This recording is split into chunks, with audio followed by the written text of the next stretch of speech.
So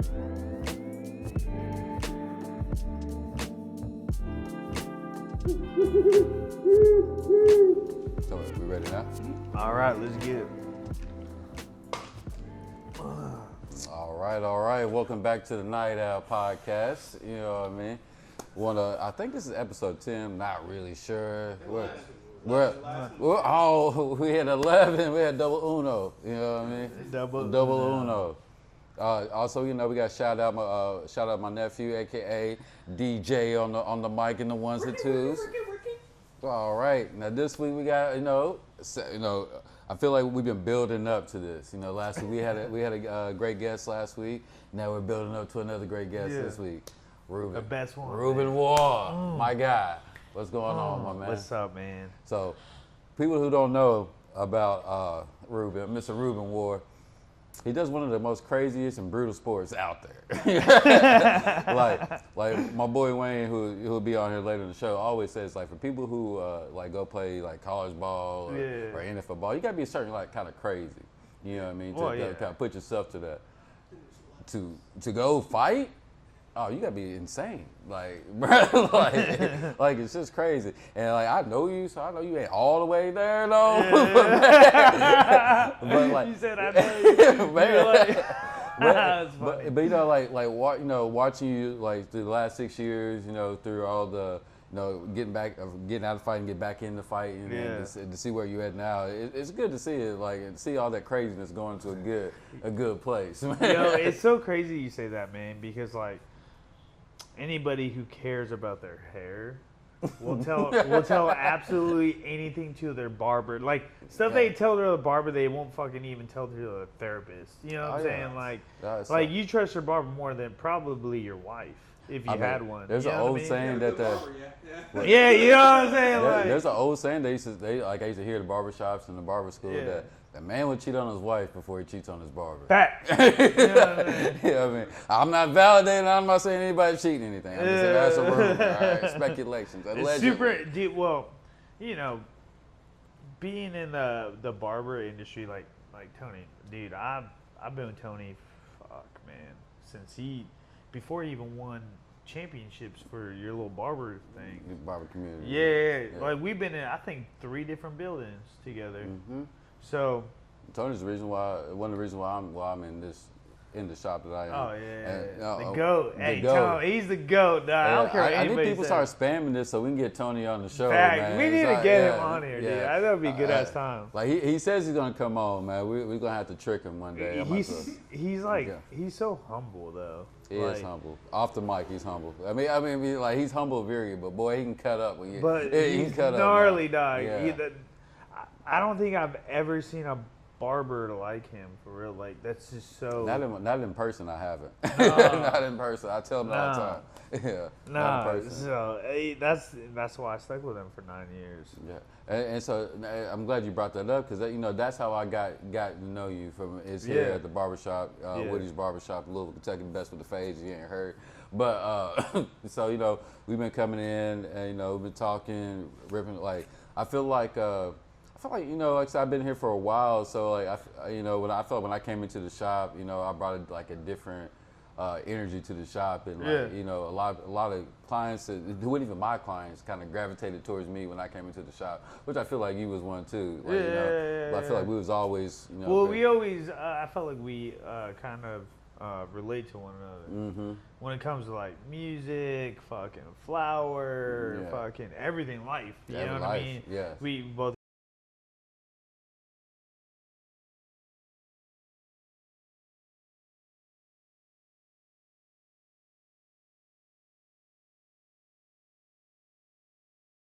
Relate to a lot, you know. Oh yeah, and you know, and that's about dads. Yeah, and dads. And we got girl daughters. We got daughters. Girl dads. I got my hat somewhere back here. Girl dads somewhere.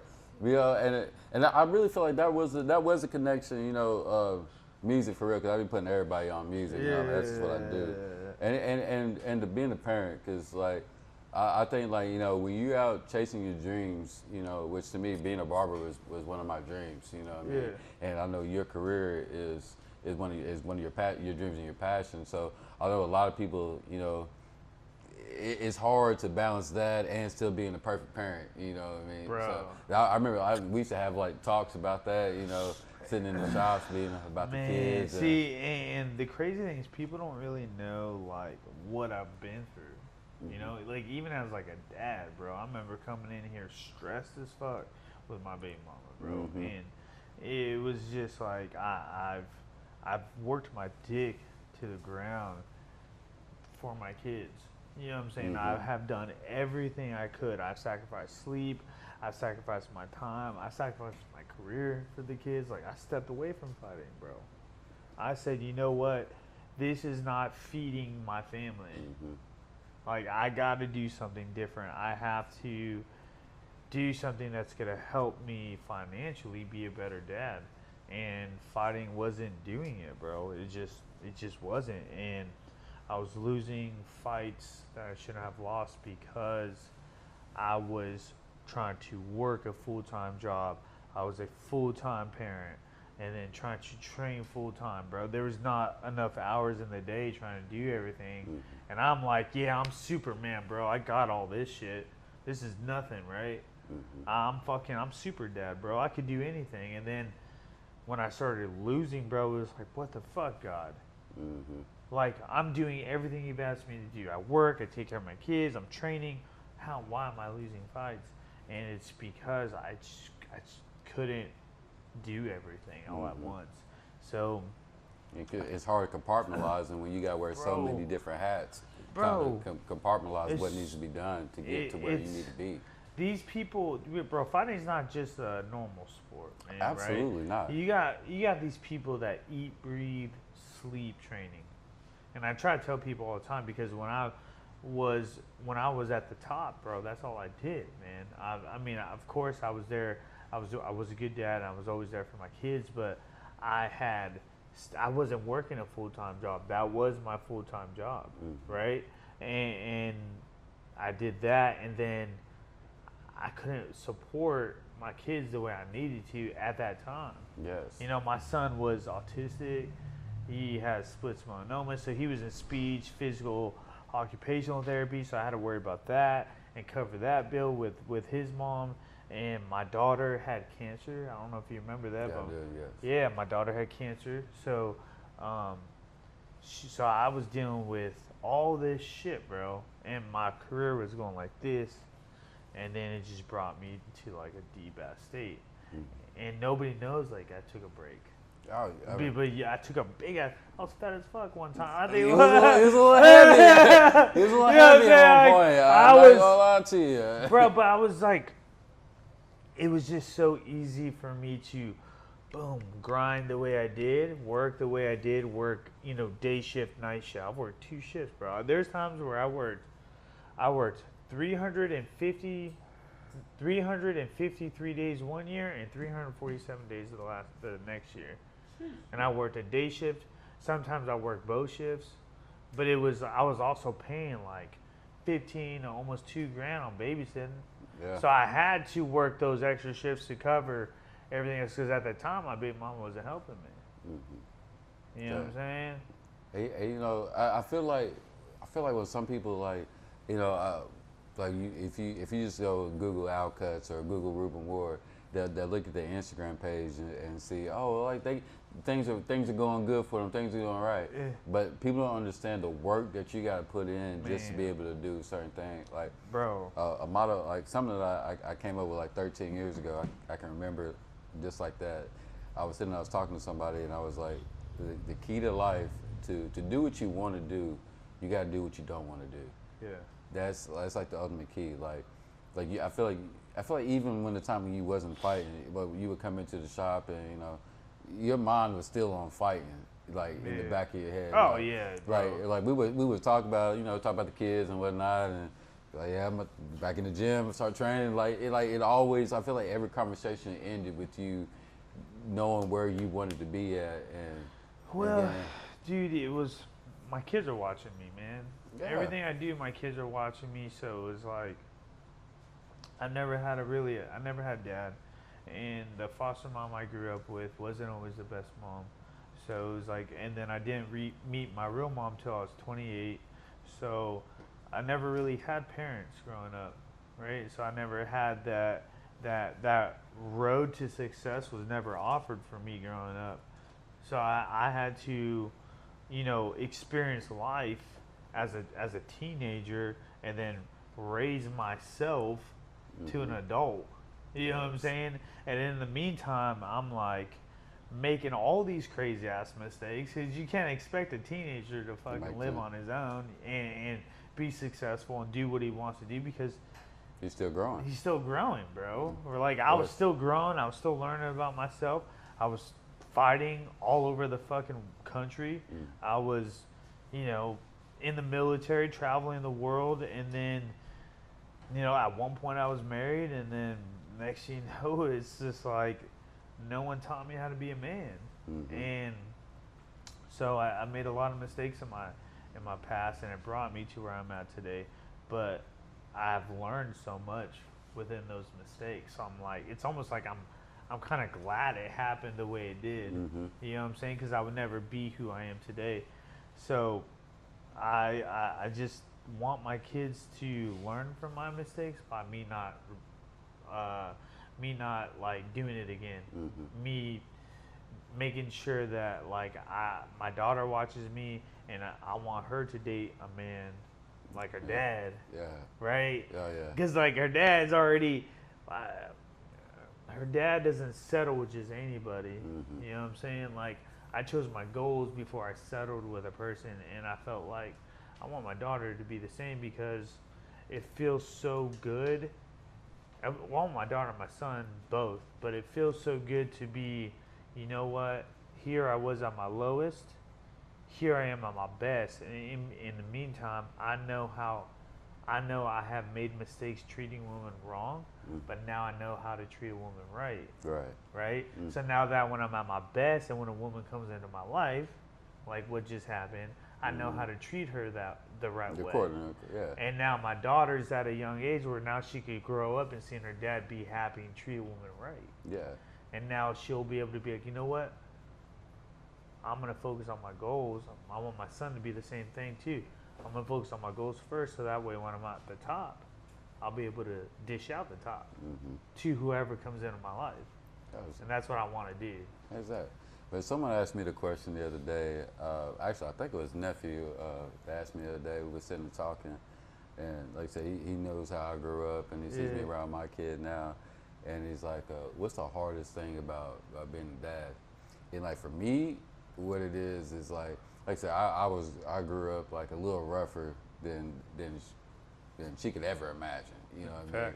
So it's like, she'll come to me with like problems, like to her that are problems, and to me they're not even an afterthought. You know what I'm saying? Yeah. And like to me, but like when I think about those things, I'm like, I look back and I was like, well, I guess I am doing a good job, because if the Wi-Fi being out for like 8 or 9 hours because of the weather, you know what I mean, that's the worst thing that's going on in your life right now. You know what I mean? I can deal with it. Right. Yeah, I can deal with it.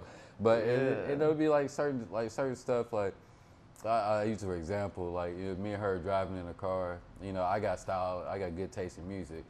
My child doesn't, and so we're driving down the street. I could never imagine turning the radio station on my mom's, being in the car with my mom and just out of nowhere just changing the radio station. You know what I mean? Yeah. And my kid does that to me, and I'm sitting there and it's like side of me is like, I be want to yank her up. You know what I'm saying? I'm like, first I'm in the song and but then I realized like I've made it like the life that she lives now is different. You know what I mean? Like. My daughter tells me to play a song. Man, the girl gets in the car. Like, damn. Daddy, play that new Morgan Wallen. You know what I mean? I'm saying I'm like, you realize your daddy's a black man with dreads. Ride around with windows down. Hey, my daughter's favorite song is Treacherous Twins by Drake. That's her favorite song, dog. That's all she wants to play every day with her dad. Oh, man, I love mine is Morgan Wallen something. It's I'm glad that my kids don't. My kids like dirty heads. They like They like Pog, they like Rod Wave, you know what I'm saying? Well, you know, you know what I do say, there be sometimes she surprised me, like she gonna hate that I telling this story, but we was driving somewhere the other day, and so I have like a certain playlist I usually play in the car with her, you know what I mean, so not too much language or whatever. I need to do better at that. I really do. I try to. But sometimes it slips. Like something gets through. Like this. The Yeah Glow came through on there. Which one? Yeah Glow by Gorilla. So I ain't gonna lie to you. It came on. It's kind of catchy. So I let it play for a minute, and then we was at a red light, and I looked over, and baby girl was on the phone texting, and she was like, "Yeah, Glow." So like things like that made me realize, okay, she has a little bit with her. So I want to take it back to take a little bit to. So we found out the reason what motivates you to. But here's the thing, like we've all been in fights before. I know before post show meeting we was talking about our fights and stuff. Now look. This is a reason why I'm gonna tell you right now. I'm confident in these things right here. You know what I'm saying? These things God's given, but I don't think I could I don't think I could ever get in the ring with people watching me. It is a thing. Maybe I could, but I could never come into the barbershop again. Like if I lose, I could never come into the barbershop again, bro. Like and you know me, how much I talk, bro. It'd be done for. Nah, man. See, all right, so do you ever seen that movie Gladiator? Oh, absolutely. Like how they go out, fight, and then come home to their family? Mm-hmm. That's all I want to do, bro. Yeah. That's what I'm saying, dude. Like, facts. Yeah, but I mean, like, definitely. The only thing I'm missing is that queen to come home, dog. Yeah. You know what I'm saying? I have my kids. Mm-hmm. I got my family. Oh, yeah. Right? Yeah. But it's different when you got the chick to come. Because it's like a whole different type of motivation, and she's watching. Oh, yeah. You know what I'm saying? So you're like, oh, bro, you ain't fucking me up in front of my chick or my kids. Oh, yeah. Especially my chick, though. You know what I'm saying? Oh, my wife would have to be at every fight. Because literally, because that's how I think, bro. I ain't taking no L in front of my lady, bro. Bro, I'm not tapping out either. I'm coming up out of there. But, that's the thing. I feel like you got to. So is there any time where you're in the fight and you feel like you have to tap in somewhere, tap into an extra, go to an extra gear during the fight to pull something out of you, or is it, shoot, you step in there and you hey, it's you and me. So the first fight that my mom went to, which was the New Mexico card, it was in March, and it's the first fight my mom's ever even seen me fight. My mom's seen me train. But my mom's never seen me fight. Mm-hmm. You know what I'm saying? Because most of her time she was in prison. Mm-hmm. So the times that growing up she was in prison, she didn't see me, so she didn't really understand. I was wrestling, I was already in the game. You know what I mean? So she never really knew that. And then we only spoke on the phone. We didn't really meet so much until now recently. Mm-hmm. So. She's been at the last two fights. So no, she's been at the last two. Yeah. So the first time she comes to my first fight. I didn't see her till after my fight. So I didn't see her at weigh-ins. I didn't see her before the fight. None of that because she was at work, and she was 2 hours away from where I was fighting at. So then so the whole time I'm like. Fuck, I'm about to fight in front of my mom, bro. For the first time, I'm 35, bro. I've had over 40 fights. Never fought in front of my mom. Oh, yeah. I feel like that would be nervous. So, it was I was, you have just like how I have on my neck, you have the angel and you have the dark. You have the devil, and the devil's like, you better not get hit, you little bitch, right? And then the angel, she's just like, as long as you do your best, that's all you can do, right? That's all you can give to your mom, and that's all she cares about, right? But no one taught me that. I was so hard on myself. I was like, no, I gotta knock this dude out in 2 seconds. I got to. I gotta show my mom that I am him. I gotta show my mom that there's nobody out there that can fucking beat me, because I want to give that I want to give that head to my mom. Like, Mom, look what I got for you. You know what I'm saying? So before the fight, I'm in the background, and I know she's leaving work to come to the event. So I'm already in the back by the time she's driving to the event. And I'm like, I'm not going to look at my phone because I knew if I saw her name on there, I was going to start overthinking it. And so I just put my phone, I gave my phone to my coach. I said, don't let me look at it. And I said, I want to drill from here, from this moment till I fight. Like, I don't want to stop moving. I don't want to stop drilling. So we drilled for like almost an hour and a half straight. Oh, man. That's a lot. Yeah, and then like as soon as they're like, all right, Ruben, you're in the back. You're coming up next. And I'm like, by that time, I'm like ready to kill somebody. You know what I'm saying? Because I've been warming up for so much and so long. So then by the time I'm walking out, it's fucking packed, bro. I've never been in a big event like that. You know, so like I walk out and it's just lights, like all these people are screaming, booing at me. Like I don't even know where the fuck my mom is. Kristen was there. You know what I'm saying? So I'm like, this is Kristen's first fight seeing me. So I get there, and before that fight at weigh-ins, bro, he was talking a lot of shit. So I just like put that in my head, and it was like a switch, bro. It was like, I'm gonna kill this motherfucker, dude. And then like Cam's like, I don't gotta say nothing. You ready? You just put the mouthpiece on my. He's like, I don't gotta say nothing. And I just went in there, and I like looked that fool in the eyes, and I'm gonna fuck you up, dog. I'm gonna get your ass.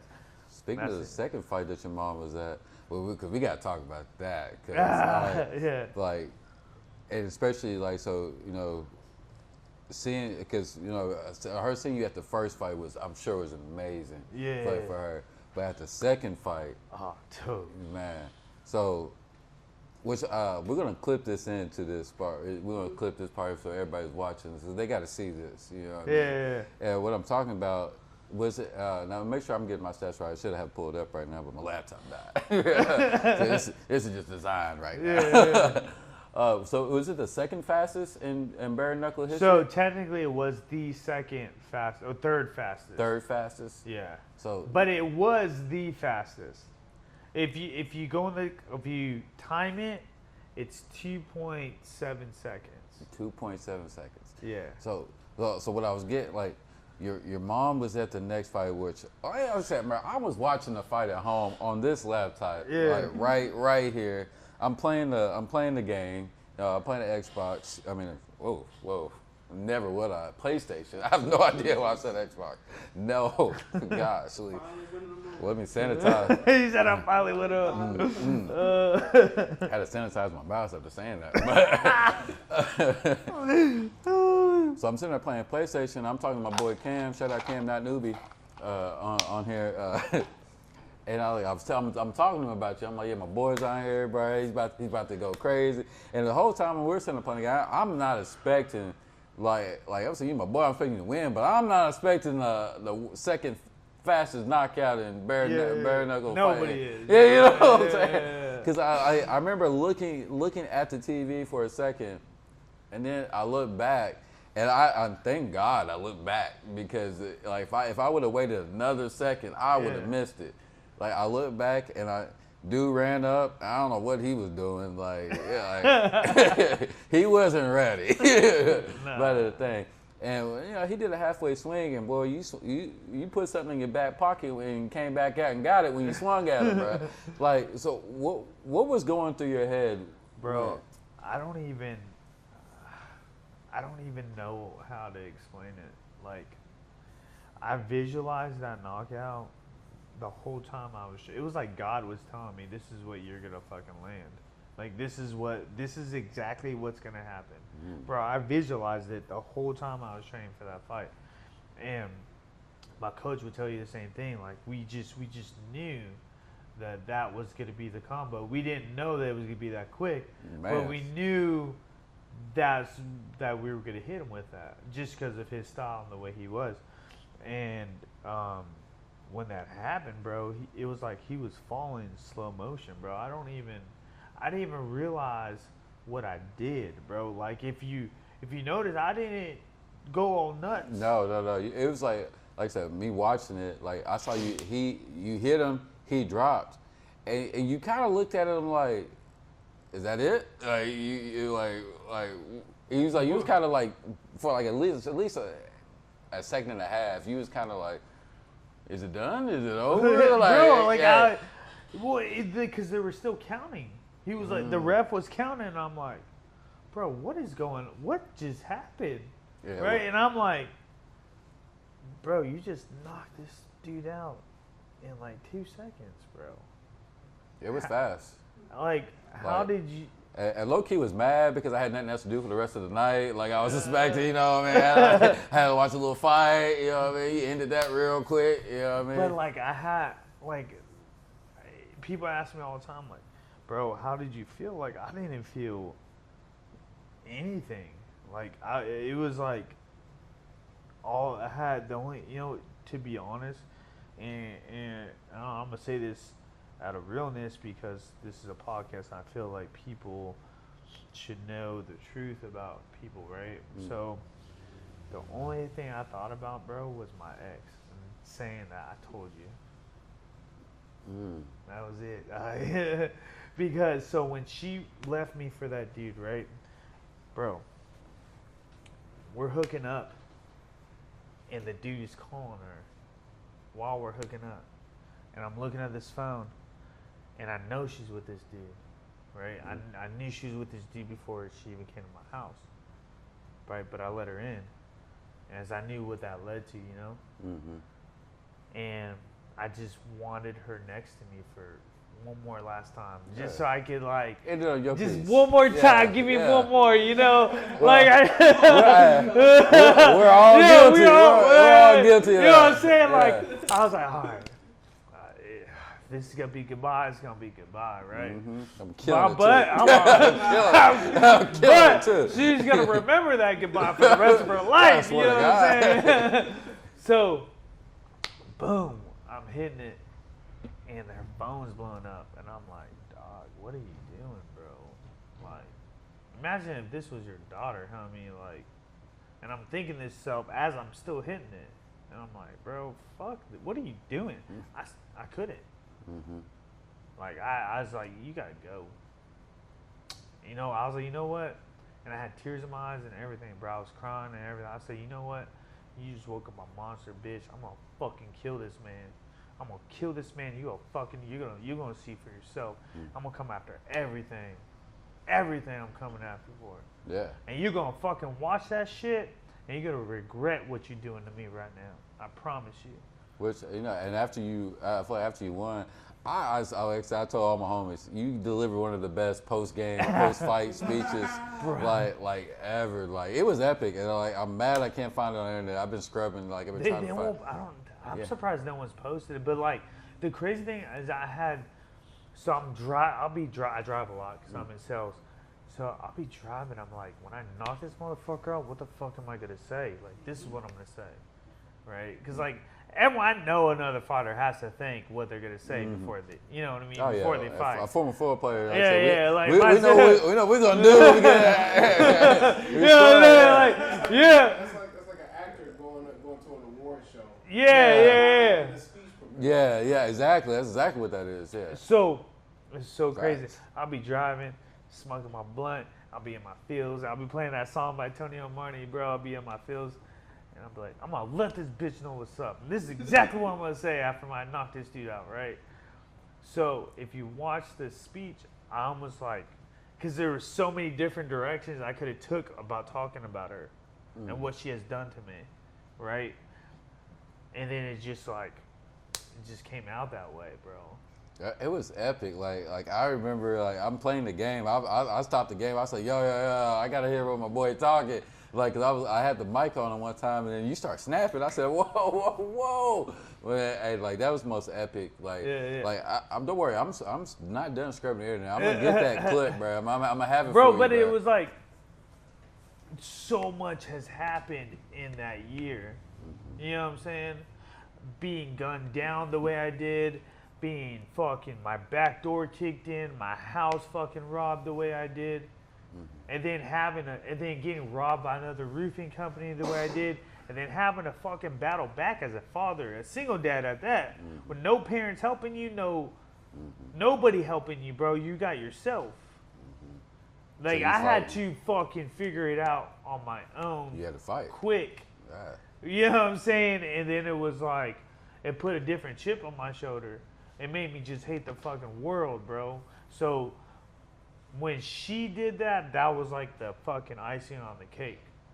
Because it was like, bitch, you know what the fuck I've been through this last year? You watched me fucking, I cried on your arm. I cried on you. Like, I don't cry at all. I grew up not to show emotion, homie. You get fucked up that way. I grew up not to show emotion, bro, because I used to get my ass beat if I did. And I feel like that's the thing. Like men are grown up to not show any vulnerability. Bro, you know? Especially a father. Oh yeah, for sure. You know what I'm saying? That's like any real tough dad, bro. I remember the first time, I think it was like my mom's birthday or something. She's passed away, and my kid was with me one year, and you know, I always said I had a little tear in my eye, you know what I mean? But I thought she was asleep, and then she comes back in. She comes in the room, and I got a tear in my eye, so I wipe it out, and she's like, "Dad, you okay?" I'm like, "I'm good, I'm all right." And, you know, and that child stayed up all night because she's thinking that something's really wrong with me, but, you know, because she's never seen me cry or like really show emotion that's not love towards her. You know what I'm saying? She might see me get angry in the car, you know. She's been accusing me of road rage for a little while, but you know what I mean? You probably need to smoke more weed when you're Yeah. But relax you a little bit. You know, I mean, it ain't never my fault. I'm just saying, but you know, so it's like I understand what you're saying. Like, especially, you know, like most people, you know, we got kids, so and especially like we know that we have to be the hero. You know what I mean? So we got to put the armor on. You know, before they wake up, before they open their eyes, I'm gonna go put our armor on, and let them know, but you know, what's up. Here's the thing, dude. Right? Men, yes, we're very prone to being strong and keeping everything inside. How we feel, what we're thinking, all that. But when you're used to fucking around on women, not being loyal, because you don't believe that you can give that to someone. And then when you finally fucking do, right? Because you think you finally found the person, you're like, you know what? You're worth settling down for. So therefore, I'm going to change my ways. I'm going to do a whole 180. I'm going to go to therapy. I'm going to fix my shit to be the man that you deserve to have, right? And then you do all that fucking work, and then you try to give it to that person, and then they leave you for somebody else because they think that person's better than you. Right? After you've been trying to be at your best self to give that person. And then she leaves you for somebody else. So that's either going to make you or break you, right? Yeah. So so he's either going to make me or break me with 2 kids. You know what I'm saying? Well, what the fuck do? You call your fucking best friend at 2 a.m. and you get your ass in that fucking gym, is what you do. Yeah. That's what I did. And we trained my fucking ass off every goddamn day, and that's how I knocked that dude out in 6 seconds. And you know what? Like I said, hard work pays off, and I'm glad. First, I'm glad I got to see it. You know what I mean? Which I didn't illegally stream it. Also, I have the bare knuckle package. Hey. You know what I'm saying? Like, so I paid full support to my boy. Yeah, you know what I mean? So I feel like I gotta let that be known. They tax me $9.99 a month for this. You know? Yeah. Well, hopefully I make it worth your money. Yeah, you definitely have. But if you don't have that pass, go ahead and get it because this guy's serious. He's the real. Yeah, so which we're definitely gonna have your Instagram and everything on here as well. I definitely want you to come back on before and after your next fight. Hopefully we get a fight soon, man. I'm trying. Shout out to Nate Shook. I'm sorry blowing you up. He's the matchmaker at BKFC. I'm sure he's tired of hearing my fucking mouth. Cause I be talking shit. I'm sure he's tired. What's his name again? Nate Shook. Nate Shook.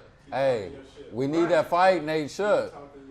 Nate should. We need get my boy Ruben Warr in here. All right. You don't want to hear from him. You know what you got to do. We're gonna clip this part up and blow it up too. Yes, all right? yes, let's do it. Well, my man, I appreciate you coming through. Hey, I appreciate you having me. My man. All right, we gotta roll one before we leave, though. That's that we got to, bro. Come on, one more. Podcast, we do indulge in certain things, but we try to keep it family friendly on camera, but off camera.